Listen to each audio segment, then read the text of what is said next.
Bonjour, bonjour. Aujourd'hui, on est au 44e jour de déconfinement et on va répondre à un commentaire, hein. Une vidéo inattendue, je pensais pas la faire. Je voulais plus faire de la FK Arena aujourd'hui. Mais bon, je vais reporter ça à demain parce que y en a qui ont toujours pas compris. Alors là, le commentaire sélectionné, c'est notre ami Xelsor Crosmo. Alors, notre ami, et bien évidemment pas, toujours des profils sans vidéo ni rien, avec 3 abonnés. Ah, et je suis parmi des abonnés, donc il doit y avoir lui et quelqu'un d'autre. Déjà, ça renseigne bien sur du sérieux du personnage. On va lire son petit commentaire. Qu'est-ce qu'il nous raconte? Ah, t'en as pas marre de parler de choses que tu ne maîtrises pas. Alors, je sais pas, moi je vous ai dit que les cryptos c'était tout nouveau pour moi et c'est pas pour ça que j'ai pas le droit d'en parler. On est bien d'accord. Et pour des choses que je maîtrise pas, je pense que je maîtrise bien plus que toi et c'est pour ça que je vais répondre à des points précis de ton post. Fibo, mais l'autre le gars se retourne dans sa tombe. Je crois pas que Fibo il est créé. Enfin, c'est bien sûr la suite de Fibonacci, c'est issu de là, hein, l'indicateur qui en a suivi. Alors pourquoi il se retournerait dans sa tombe? Je voudrais bien des petits arguments, lui, de dire cette chose gratuitement. J'en ai... Oh là déjà, les marques, c'est un peu mal écrit. J'ai de la peine, allez, je te dis un tips. Un tips. Des tips peut-être. Mais si tu t'améliores pas, je serai moins cool. Oh là là là. J'ai besoin de son approbation. Ça c'est costaud quand même. Ça c'est quand même assez cocasse, hein, les commentaires. Des gens qui connaissent rien mais qui veulent faire croire qu'ils y connaissent quelque chose. Et encore plus que toi. C'est ça qui est dingue. Alors tu vas à la Fnac, tu dois t'acheter un petit lexique boursier. Sache que j'ai lu des tonnes de bouquins en bourse. Et que le lexique boursier, bon, je crois le connaître. S'il y a un truc où j'ai été imprécis, bah dis-moi quel est le terme pour lequel vraiment j'ai mal expliqué, mais là balancer un truc comme ça sans vraiment pointer du doigt ce qui va pas, c'est quand même je trouve ça assez fort. En plus, ouais, je vous avais fait un petit conseil de lecture. Je crois que je vais en faire un pour ce Noël 2020. J'ai des idées de bouquins à vous recommander. Bon, bien sûr, on est à la moitié de l'année, mais bon, jamais assez en avance sur son temps. En tout cas, en termes de bouquins, lexique boursier, t'inquiète pas, tout ça j'ai lu. Ensuite, tu vas à la bibliothèque, là où t'habites. D'accord, comment il écrit ça? On dirait que t'as pas d'apostrophe, t'as du mal avec les accords. Bon, moi, je peux te conseiller de t'acheter un petit Becherel. C'est toujours utile, hein. Ah, peut-être aussi une petite vidéo, livre pour les trolls. Il y aura du Becherel, des trucs de grammaire. Parce que je pense que vous en avez bien besoin, vous avez du mal à vous exprimer. Et ceux qui ont du mal à s'exprimer par l'écrit, bah vous pouvez faire des vidéos, par exemple. Mais bon, bien sûr, on n'en verra jamais le jour comme par hasard. Et tu chopes, déjà, il y a une faute de tous les deux mots. Tu chopes des bouquins sur les marchés et les bourses et le trading en général, après. Je dis bien après. Au bout de quelques semaines, j'adore le gars qui t'explique. Tu t'intéresses à l'analyse technique. Alors moi j'ai pas mal de bouquins déjà d'analyse technique, par exemple. Ah oui, alors ça c'est une petite pub. Celui-là, ça c'était, je crois, même le premier bouquin que j'ai lu en bourse. Non, celui-là que j'ai lu avant, c'était un livre sur les chandeliers japonais. Mais ça doit être le deuxième, hein. Franchement, je m'en souviens très bien. Secret pour gagner à la bourse, en bourse à la hausse et à la baisse. Le Weinstein, très très connu dans le milieu, c'est le bouquin de référence en termes de technicité. Avec ça, si vous arrivez à assimiler ça, vous avez tout compris en bourse. Vous pouvez y aller tranquillement.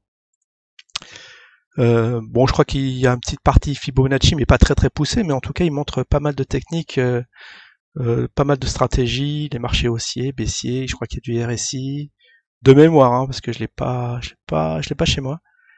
Puis des trucs comme ça, il est assez... Ouais, il y a 343 pages. Donc vous pouvez conseiller par ça. Mais je le mettrai dans mes conseils de lecture. C'est vrai que je l'avais pas mis. J'étais plus axé sur le dernier, sur la crypto. Mais là, sur les marchés en général, je peux vous mettre ça si vous voulez. Après, j'ai retrouvé, voilà, en termes de Fibonacci.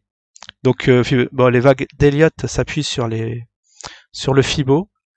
Voilà, j'ai commencé à le lire. Après, je l'ai lu en diagonale. Très bien, le décomposition des vagues. Bon, il est en anglais. Pour ceux qui parlent un peu anglais, vous pouvez. Alors, il s'appelle Elliott Wave Principal. Très très bien, vous voyez, des vagues 1, 2, 3, 4, 5.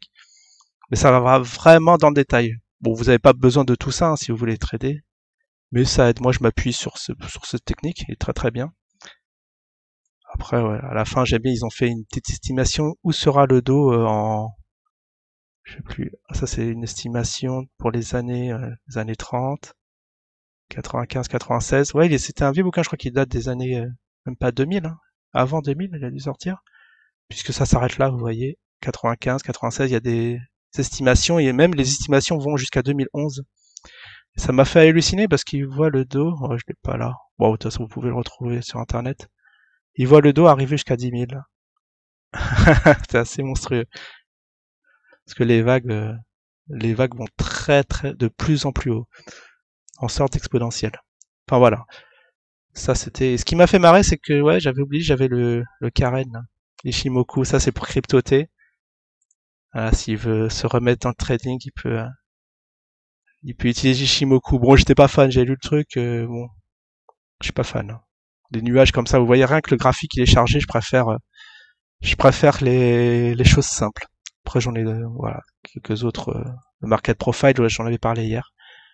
Enfin bref, ça c'était pour dire que quand même j'en ai lu un peu plus que notre ami Xelor hein, sur le sujet. Vous m'excuserez, hein.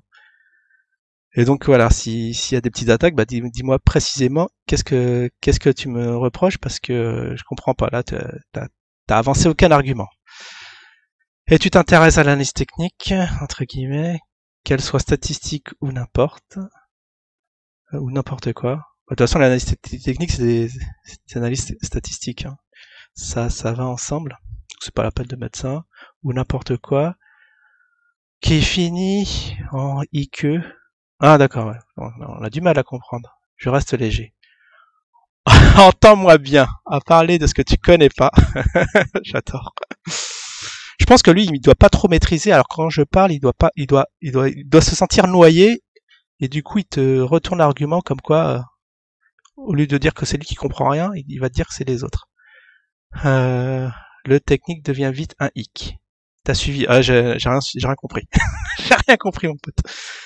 Et après, tu t'entraîneras à trader un compte fictif. Mais ça y est, j'en ai fait plein des comptes fictifs. Maintenant, je suis vraiment en réel. Et de toute façon, les comptes fictifs, c'est l'escroquerie parce que ça tient pas compte du spread. Je pourrais en parler des vidéos comme ça parce qu'il y en a plein qui recommandent de faire ça, justement, des débutants.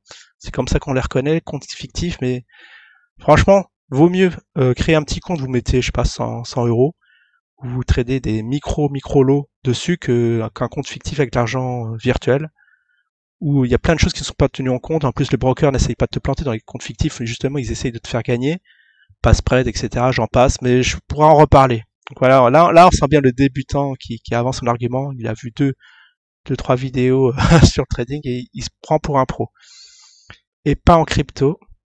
C'est un marché trop spécifique. Bah, je sais pas, pour moi, une courbe est une courbe, hein. Non, ça marche aussi bien dans les marchés actions que crypto. Pour moi, c'est la même chose, hein. Il y a toujours le même phénomène de bulle, de spéculation. Mais de toute façon, voilà, c'est des intervenants humains qui sont dessus et il y a aucune différence pour moi dans les deux marchés en termes de psychologie pure, hein, comme on l'a pu voir, hein. Il y a le Bitcoin, non, c'est pas une bulle en 2007. Ah si, en 2017. Ah si, c'est une bulle après. Les gens n'y comprennent rien. Et moi, je veux bien que vous critiquiez, mais avec des choses concrètes quand même. Et informez-vous et formez-vous avant. Parce que là, c'est vraiment de l'amateurisme. C'est un marché trop spécifique, même s'il est cool. Commence par les bases. Ah, je sais pas. J'ai commencé par les bases, mon poteau, t'inquiète. C'est quoi le truc? Invest. Qu'est-ce qu'il y a? Je comprends rien. Alors BTC, ECH, à la limite, ADA, mais pas ZIN. Mais non, tu peux aller sur n'importe quel marché. Bon, c'est vrai que le ZIN n'est pas très liquide, mais il a été très très hautement formateur, hein.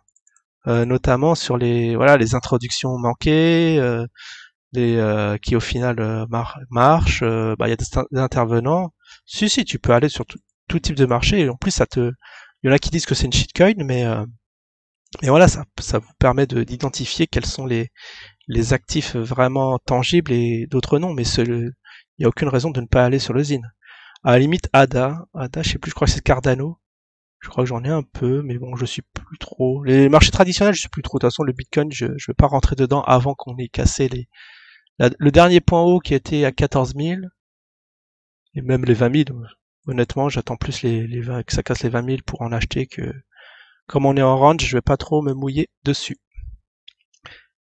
Alors après, qu'est-ce qu'on a après? Très long, ça prend des années. Bah oui, ça fait plus d'une dizaine d'années que je suis dessus. 2007, même peut-être 2006. Ça fait plus, voilà, ça fait plus de 10 ans. Facile. Fais les choses bien ou continue à faire de la merde si tu vois pas. Si tu vois, j'ai pris mon temps pour toi. Réponds pas, c'est mieux. C'est justement, voilà. J'ai voulu en faire une vidéo. Quand j'ai vu ça, réponds pas, c'est mieux que j'ai voulu quand même clarifier les choses, réfléchis. Après, j'ai pas lu l'autre commentaire. Bon, après, ouais. On va pas faire, mais je vais regarder vite fait. L'équipe achète pour les gens sur la plateforme, on a même fait. Est-ce que c'est un truc long? Ça va monter, mais lol. Bah oui, bah c'est monté à 11. Et là, actuellement, je pense que j'ai pas regardé hier, on était à 3. Faut que je regarde, je veux pas dire de bêtises, mais on doit être ouais, peut-être à 5 aujourd'hui, je vais regarder. Bon voilà, on peut clarifier les choses. Peut-être ça évitera à d'autres qui voudraient se lancer dans la critique destructive. Allez, je vous dis à la prochaine. Ciao tout le monde.